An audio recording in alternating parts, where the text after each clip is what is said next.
Oh,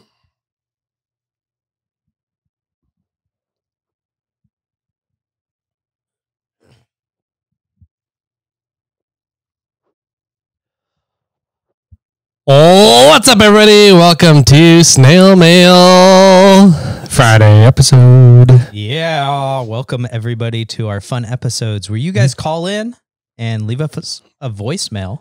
You call in and you call us whatever you want. Pretty much, you can do that too. Yep. You can call us whatever you want. You can tell us about whatever you want. You can give us any feedback that you want. Sweet. I like it. Yeah.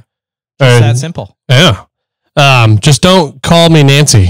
I don't know why. I just don't like the name. So, okay. Sorry to all those Nancys out there. Yeah.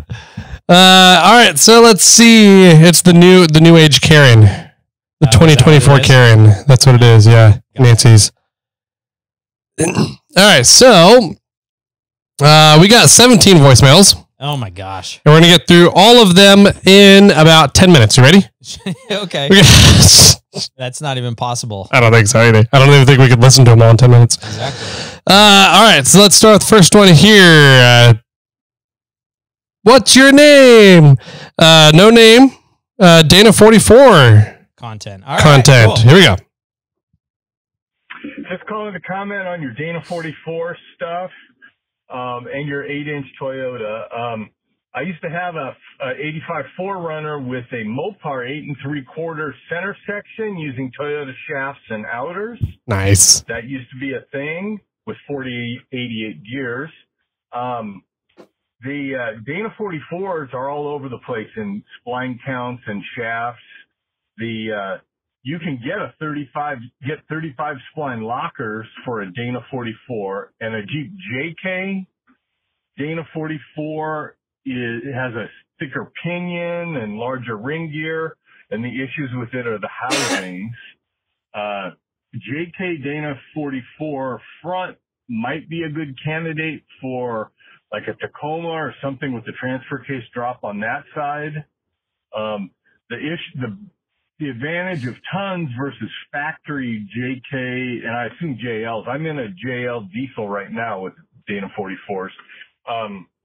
Is the separation between the caster angle and the pinion angle is better on like a Ford Super Duty, which, so your driveline angle lines up better on something that's lifted and running big tires. And, but so I'm building my JKU with stock axles and everything to run 37s, 38s with a Tremec low first gear manual transmission that gives me 100-to-1 crawl with stock 410 gears, figuring that the 410s are free and probably stronger than a 513 or 538. Anyway, just my 2 cents on that. I believe Dana 44s can be as wide as your Kingpin 60s. You know, they basically interchange. Chevy 10 bolts are probably, front ends from Chevys are probably your ultimate sleeper. They're as strong as a Dana 44. The outers are the same, and they're like, people don't want them, and you can get plenty of good gears for them because the Chevy 10 bolt. Anyway, keep up the crawling. Thanks. That's some good feedback. Yeah, a lot of good information in there. I never thought about the pinion angle versus caster angle. That's mainly due to the high pinion. I don't think the JK44s are high pinions. I don't know that for sure, so don't quote me. But I know that the Super Duty stuff is all high pinion in the front, and that's you get a way better driveline angle on your caster compared to your caster and everything on that. So sure. Yeah, makes sense. Wow, there was a lot to unpack there, but some great information. We've never talked about the 10 bolt stuff. Yeah, I don't remember if it was a 10 or 12 bolt that had a C-clip. I have no idea. I think it's the 12 bolt that has the C-clip. Sure. For some reason, that's what my recollection is calling. But there's one of them, either the 10 or 12 bolt, and it's like I forget which one it is, but you got to be careful not to get the wrong one if you want to do rock crawling because it's a C-clip axle. Yeah, that would not work well. Yeah. But yeah, a lot of great feedback there. Interesting fact about that gear reduction, first gear manual. Yeah. And then going up to 410 and 38s with 410s. Yeah. How's that going to work on the road? Well, I think it's just the first gear is like a granny gear. Sure. Oh, I see. So your second, third, fourth, fifth gear on the road with 410s and 37s. That'll be, yeah, good question. Yeah. Well, yeah. I mean, you're driving more or less a stock Jeep at that point with 38s. Yeah. Yep. And it just seems like it's going to be really sluggish. Yeah. Because you're going to be stock gearing, but big tires. Yep. Or use a lot more gas. Or you got that diesel, so you have all the torque. That's true. Yeah. No, but that great feedback. Good call. Let us know your name next time. Yeah. What's your name?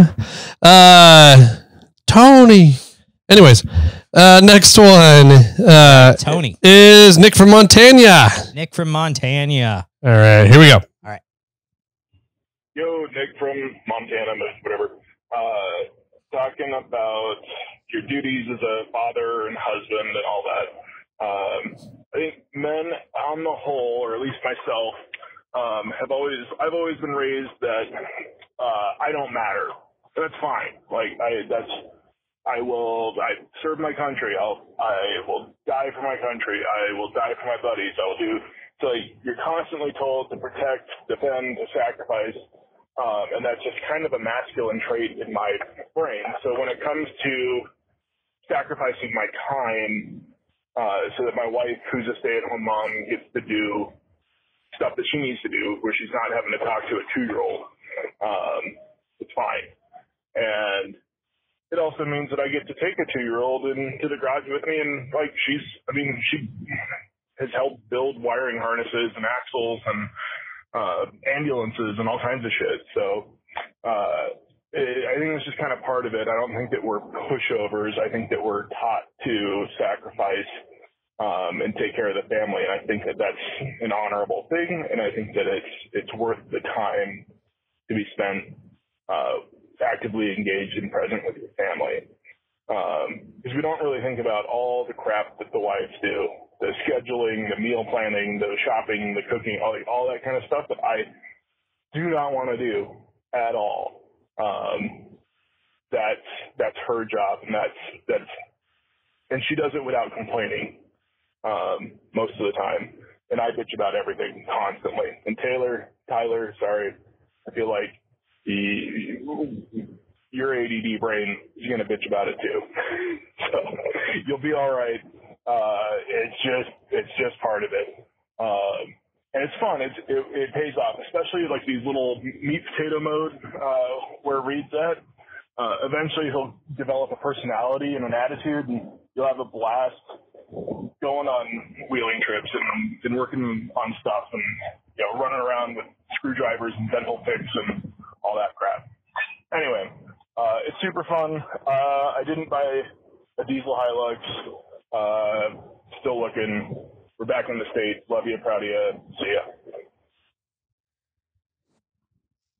So do you sacrifice your time? I mean, I definitely do. Yeah. I think the problem comes when I'm sacrificing my time and also doing the cooking and planning and all that other stuff too. So, my wife is not a stay-at-home mom. She works full-time. She works from home. But because we both work and she has a pretty high responsibility job, neither of us can be stay-at-home parents, so that's why we have daycare. And neither of us really wants to give up our jobs and our careers, so it's a daycare. But what I will say, I have been very happy with daycare. They teach him stuff and do stuff with him that I'm like, I would have never come up with that. And he's getting socialized, and they entertain him all day long. And he sleeps better when he's at home now, and he's behaving better at home too. So I don't know. I think daycare has been a fantastic choice that I'm really happy we went with so far. Yeah. My only 2 cents to Nick's comments, which are, 100% true and granted, as a male, I do feel that I am, raised to be sacrificial, to sacrifice my time and my energy and my life to my significant other. And, it's my job to make sure that she's happy and happy, wealthy, and wise, or whatever. Yep. But my only gripe is that every Tuesday she takes off in the afternoons after around dinner time, and every other Thursday she takes off around roughly that same time. On Tuesdays she goes and does dance classes, so I'm happy about that because I like the fact that she's working out and going to do something, a hobby of hers, and that she has enjoyment with something else that's not stuck at home. Yeah. And on her Thursdays she does those. Every other Thursday she does those mom groups. My thing is, I was just saying, it's like she does things during the week on the after hours, kind of after work hours, where she gets to take off. So when do I get that? Yeah. That was sort of that's what started this whole thing, right? Yeah, because when she's gone, you're at home to take care of stuff. Right. But when she's at home, she wants you at home to spend time with you. Yes. And so at what point when do you get your time? When do I get my time? Yeah. And so this last Monday, I was not able to do work on Samantha because I went and played on Hellhole. Yep. So I sacrificed not working on Samantha to go wheeling for a day. But we have fallen into the mindset that on Mondays after dinner, I get an hour or two to work on a rig. Yeah. So that feedback from, I think it was Nick that left that feedback that you only get an hour, take your hour. Yeah. Like, okay, yeah, that makes sense. Yeah. So that's been, so far, it's the 1 week at this point that I've actually taken advantage of it. It has worked. Nice. Yeah. Cool. I like it. Next one is John from Maryland. Maryland. Yup. Wow. Quick glimpse. I don't know. Further east than Florida. Ooh. You might be our east caller that's in continental US. Maybe. Yeah, maybe. I'd have to look at a map. I don't know how far out that panhandle reaches. Yeah. All right. Let's see what John's got to say. Bring it on. Hey, this is John from Maryland. I know I'm a little behind, but I was just listening to the episode you guys talking about, like, how to manage work with little ones around, either doing it at night or whenever they're sleeping or whatever. I figured out that, especially for Tyler, I've got a 2-year-old now, and even when she was a baby, I would just bring the bouncer out, and she loved just being in a different environment than whatever, the living room, the bedroom, wherever you're keeping him. Now she's 2, I bring her and she's crawling around under the rig, or if I'm working on the boat, she's crawling around the boat. I just keep them involved, bring them out with me, and even if I'm doing like yard work, she'll help me pick up sticks or anything like that. So that's what's worked for me, and she's been, I think I lose more tools than anything, but I'm still able to get stuff done. Obviously it's longer than if it was by myself, but whatever. It's fun to see them involved and watch, and she loves hanging out under the rig and everything like that. So hopefully that helps. Well, podcast, keep growing. See you guys. So that's where all the 10 mils are going. Yeah, right. The 2-year-old's running off with them. Yeah. That's great feedback too. I think a lot of that comes down to trying to find little jobs, little tasks that they might be able to take on themselves. Yeah. Obviously, Rita's a little young for that now, but you could throw them out there in a little bounce room, or like we have a couple jumpers. We have 2 jumpers. We can take one out there, or a big padded room or something like that, and just have them be out there while you're welding away, Yeah. Give them a little mask on it. Yeah. Kind of cool. But yeah, I think that getting them involved early is very important. Yeah. Yeah, I agree. I find the biggest thing I'm finding out lately, and I keep having to remind the secretary, my wife, is that the kid is adaptable. He will adapt and learn to whatever we put him into, right? So if we want to go out hiking, if we want to go out wheeling, if we want to go out camping, it may be rough the first couple of times we do it, but he's going to learn how to adapt to it. And so I keep having to remind her that, and I'm like, it's if we want to be able to do these things, we have to start now, so that when he does start getting an attitude and becoming more self-sufficient, he doesn't just balk at everything. He goes along with it because it's what he knows. Sure. So I keep having to try and that's this theory here. So sure, right. You gotta ingrain that theory in their minds. Yeah. Right? Yep. No, thanks, John. That was, great feedback. I think that including your little ones in a lot of activities is a great benefit for you to get some freedom, and it's enriching their lives along the way. Yep. All right, next one is Zach from Oklahoma. Here we go. We got Zach's call for today. All right. What's up, Jimmy and Tyler? It's Zach from Oklahoma. I got a semi-response to the Axle podcast. Well, not necessarily about axles, but more about drivetrain relating to the axles, but more for like the skill of the driver. Now, this may be not a popular opinion, but I'm gonna just say that if you off-road a rear-wheel drive vehicle, I'm not talking about forest roads. I'm talking about like you're actually going over some stuff that you could easily get hung up on if you're off-roading two-wheel drive. I would say that makes a better driver because you're having to look for the line that lets your tires get over the rocks or whatever obstacle it is easier. You're not relying solely on the 4x4 system to get you through an obstacle. Instead, you're just looking for the right line. I say it makes a better driver because if you were to take these same tactics and apply them to a vehicle that does have 4x4, you probably break a lot less stuff. That's just my opinion. Might be an unpopular opinion, but that's my opinion. But yeah, so I don't know. Let me know what y'all think of that. Also, finally got Stardew Valley. Y'all keep crawling. Y'all have a good day. I'm about to go fix the transmission leak. See y'all. Yeah, I agree. Absolutely. Yeah. The less capable your vehicle is, the more skill you need as a driver to get it places. Right. 100%. And then the more tools and tricks that you add to your vehicle, just make it easier when you already have those skills. Yep. Yeah. I mean, absolutely.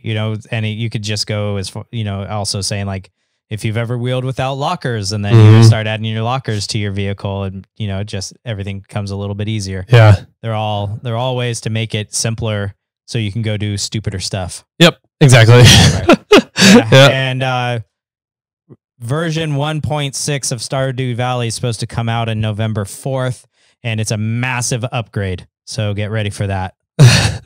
Perfect. I would say, Zach, start learning the system and learning how to play. And then once 1.6 comes out, just restart.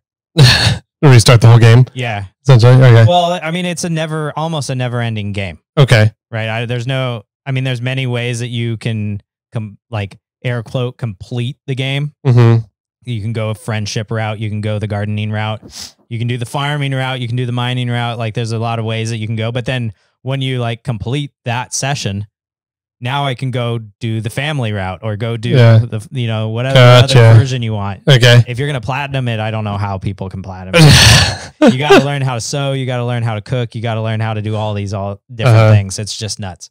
But the game, briefly, I'll go quick here.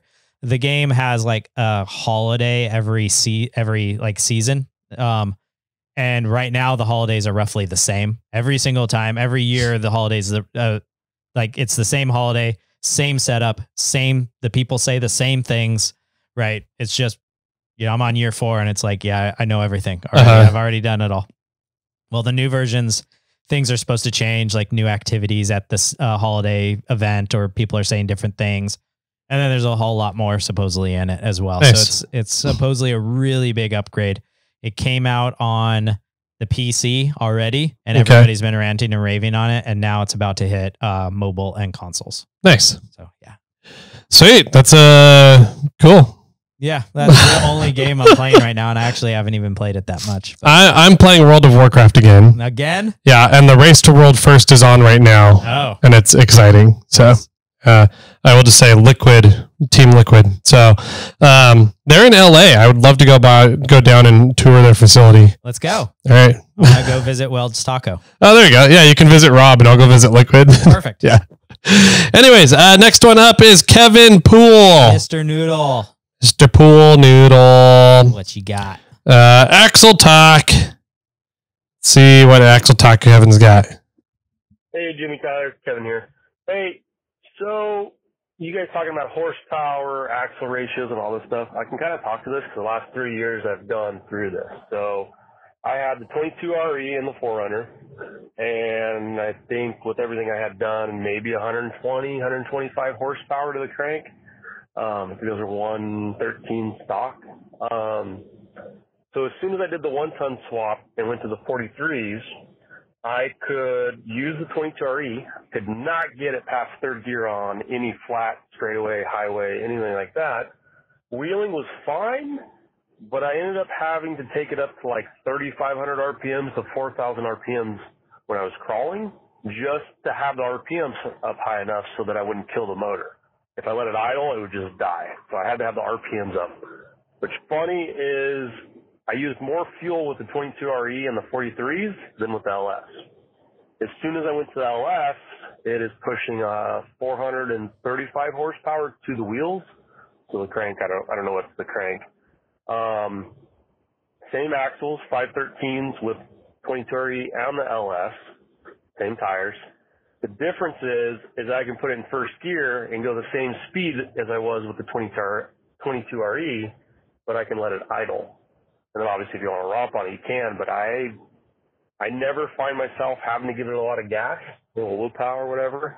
But when I hit the freeway, it drives like normal car other than swerving all over the road with those tires. But just going to the more horsepower, like I'm even looking at taking the cam out and taking a little power out of it because it's a little too much. We'll see. But it's a big difference. You know, you have all that power, but now you can let it idle, and it'll idle over all the rocks and just pull over it. Whereas the 22RE, you kind of have to floor it to get up over everything. That was just my experience, but yeah, and I get better fuel mileage now. And I can pass people, but yeah, my experience there. All right, guys, have a good one. So my question is, okay, horsepower doesn't do anything for you at idle. You're not really getting any horsepower to your engine until you're at high RPMs. It's torque you're getting at idle. Sure. He's even said it, in order to idle, lug along and have it just pull you up and over a rock, that's torque. Right. That's not horsepower. Correct. And so I'm curious, he never mentioned anything about his transfer cases with the 22RE or transfer case. Okay. What he had done with the transfer case, what gearing he had in there. Yeah, or transmission. Or transmission or anything, right? So the way that, LSs are awesome. V8s are awesome for crawling because you can run simpler drivetrains and still have that low end torque, right? For rock crawling. Where 22REs make up all of that torque is in a much more complex drivetrain. Multiple T cases. Multiple transfer cases and deeper gearing in transfer cases. So, 22REs, I mean, I've seen 22REs idle around at 700 RPMs all day long with 40s and 42s. Yeah, that was an interesting comment that he made. Yeah. I mean, I just went out wheeling and I do have to give it a little bit of throttle to make sure that it doesn't die when I hit a rock. But I'm not 3,000 RPM idling down the trail or cruising down the trail. You know, I'm maybe 1,200. Yeah. Maybe. Yeah. And, you know, and that was in my 4.7 T case and third gear. Yeah. Yeah, so 4.7 second gear, you'd probably be just fine at 1,000 or 900 RPMs. Yeah, maybe. So. I mean, yeah, but I'd be going slower. Yeah, true. I didn't want to go. I wanted to go a little faster. Yep. So, I mean, I do understand that now. Okay, I am pushing on the throttle. I am using more gas. My RPMs are a little higher. but I'm not that. I wasn't. Not 3,000 to 4,000. Yeah, that sounds like it's half of your rev limit. Yeah, pretty much. Yeah, that's pretty high that you're that far. But I do think that I use more gas because I am constantly on the throttle. You know, I was comparing things with first gen Dave, and I was just like, hey, what, you know, you have the same engine as me, the same drivetrain, same everything. I have a different transmission. Yeah. You have bigger tires, but we have the same gear ratio in it. Yeah. Like what's your fuel at right now? And I was at a quarter and he said his hasn't even moved off full. Like, that's weird. Yeah. Interesting. Like, I wonder why, but I don't know what he's done to his motor, and I have a cam and a mass flow air intake and bored out engine and, you know, headers and stuff on mine. So maybe mine just sucks more fuel because I did these upgrades to get a little bit more power.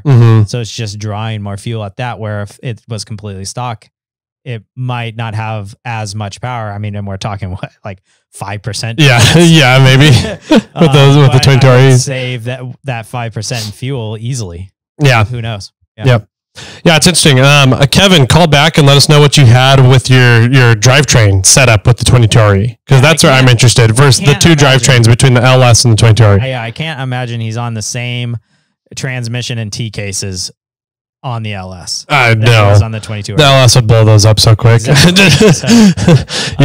So I wonder if that's a big difference. Yeah. So yeah, here we go. He called back. I wonder if he said that. Yeah. I heard you talking about it. Maybe. Let's see what he says. All right. Hey, Kevin again. I forgot to mention, you guys are talking about full width. So a big plus to full width is a wider footprint. Helps you become a little bit more stable. And you don't have to do 40s. You can do 37, whatever you want. But also is the unsprung weight. You're going from an axle that's, I don't know, 200 pounds to an axle that's 700 pounds or whatever it is. But you have all that extra weight, which actually helps you flex better. It droops out better and keeps you stable. It doesn't feel like you're going to tip over as much. All right, that's all I got. Hey, look at Sean. Did you say, hey, look at Sean? Look at Sean? Yeah. No, I absolutely. I mean, I think, full weight's way more, so your center of gravity's lower, you're wider. Yep. My only gripe with if you're on full widths and like 37s is you have less ground clearance than you would if you were on a Toyota axle in 37s. Yep. So, yeah, I mean, if you're going full widths, you're probably going to have at least 40s, in my opinion, so you can get near the same ground clearance as if a Toyota mini truck axle and 37s. Or portals. Well, portals are also another option, for sure. Portals are the answer to everything, Jimmy. A fantastic solution, that's for sure. There was like a set of Unimog axles for sale for like $500. Well, I think it was a whole Unimog. Oh, that's what it was. Yeah, for 500. A lot of people sent that to me. They're like, look, Unimog axles for $500. I was like, yeah, but then I have to get rid of the rest of the Unimog. Throw it over that I know, yeah. I saw that and I was like, oh man. It's like I already went down this rabbit hole once. So, I could do it again. Oh man. Speaking of things for sale, tracks. I have a set of tracks for sale. Just want to throw that in there. Perfect. Let's go one more. All right, one more from Donny. Donny. Yeah. All in. Jimmy, Tyler, yes. your boy Donny. over Don here. Hey. You know, I warned you a while back. There was going to be consequences on some episodes. Now, Tyler, you notice that those drive shaft bolts keep coming loose. I'm not saying that there's a direct causation there, but I'm not saying there's not. So you just keep that in mind. All right, that's it. Toyota suck, things like that. Talk to you later. There is a direct causation there. There's bolts holding a drive shaft on. That's the common factor. What is he even talking about? I think I had an issue in the past where I lost my drive shaft on the freeway. Okay. But that wasn't due to the bolt coming off. That was the flange nut backed off between the two flanges on the back of the T case. Yeah. Yeah. The drive shaft came on. All the bolts were still there. Yeah. They were still attached to the flange that was in the T case. Just the flange came out of the T case. Wow. And there's no way to check that other than dropping your drive shaft off and looking at the nut. And you would assume because it's a staked nut that it would never move. but it did. Yay. Yeah.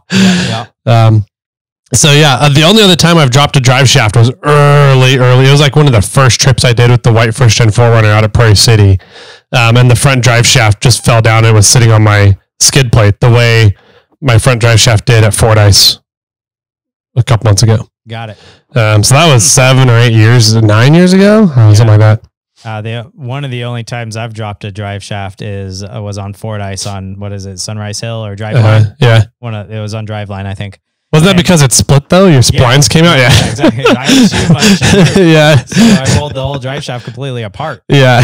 And so then for like Christmas or whatever, Hussman bought me a long splined drive shaft. Coupler or whatever. So I still had to get the drive shaft made, but I had that solution. Nice. Yeah. So that solved that. And then now I just have issues with my drive shaft hitting rocks. Yeah. So got to figure that one out. Yeah, I still think an anti-wrap bar that can act as a skid plate for your drive shaft, essentially. That would be the way to go. Yeah, I'm thinking one of two things, either like trailing arms, and put them at like that same thing, or what I'm considering is going back to the 2-piece drive shaft. Yeah, okay, run a carrier bearing. Run the carrier bearing so it's higher and out of the way. Yeah. And then it'll drop down to the axle in the stock position. Yeah. And it'll just be out of the way of it'll be higher than my leaf springs are. Yeah. So that should save some of it at least. Yeah. Nice. I would like to point out, Donny, that a certain company recently released a version of their car plastered with the Toyota TRD colors. Yeah. I believe it was actually Donny that sent that to us and brought it to our attention. Yeah. Mm-hmm. So speaking of, I don't know, man, if Toyotas really suck, then why Rover putting their colors on? Yeah. Why is Rover trying to be a Toyota here? Yeah. Right. I'm just saying, man. All right, that does it for today. That's all the voicemails we're going to get to. We'll do some more next week for you guys. And until then, call in. Leave us more voicemails. Leave us some more feedback. Call us whatever you like. And then the number there is 916-345-4744. We love hearing from you guys. Love interacting with you guys. And we love being able to razz you guys while you're not here to defend yourselves. Absolutely. So, but that's why you get to call in, so you get to have a chance to defend yourself finally. So then we'll razz you again. No, yeah, exactly. It's a cyclical loop. Yeah. As much as Donny is nice, I mean, it's sure fun to poke fun at. It is. Yes. All right. I guess that does it. So what's our new catchphrase that we're stealing? Are we stealing it? Are we stealing it? I don't know. Are we? Better than that. Well, what do we want to call it then? I don't know. Outwie? Outwie.